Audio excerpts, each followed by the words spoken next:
Isang mapagpalang araw po sa ating lahat. Ako po si Nicole Castillo and welcome po sa aking daily devotion. So, ang topic po natin ngayon is worship service.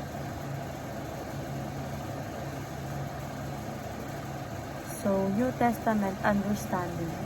The Greek words for worship are latreia and liturgia, coming from Old Testament truths describing priestly duties or sacrificial service, like the Apostles Paul in Romans chapter 12 verse 1 applies worship as offering one's whole being to God, a continual act of service without end. Modern misconception. In modern times, worship is often understood as a church event focused on music, sermons, and communal praise. It has become something people attend rather than something they live. True worship is not merely a scheduled activity on Sunday, but rather a life of service and continuous obedience to God every day without end. So ayon po sa Romans 12 verse 1, therefore I urge you, brothers and sisters, in view of God's mercy, to offer your bodies as living sacrifice, holy and pleasing to God. This is your true and proper worship.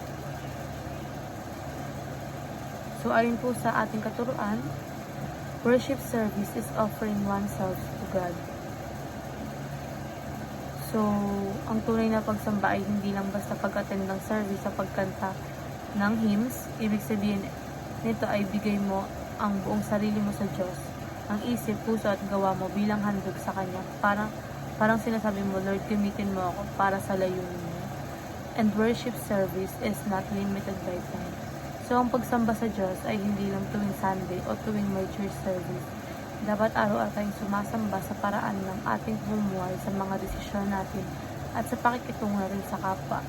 Walang schedule ang totoong pagsamba.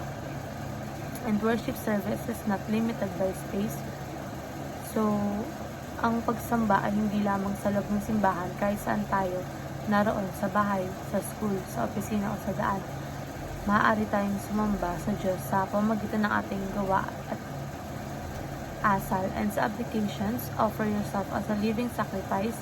So, ibigay mong buhay mo sa Diyos, gumawa ng mabuti, umiwas sa kasalanan at maging instrumento ng Kanyang kabutihan. Ang buhay mo mismo ang alay mo sa Kanya, and follow God's instructions continuously. Huwag lang paminsan-minsan sumunod sa Diyos. Gawin itong lifestyle, patuloy na magbasa ng Kanyang salita at isabuhay ito araw-araw. And worship God in a workplace and all spaces of life. And tayo lang po, maraming salamat.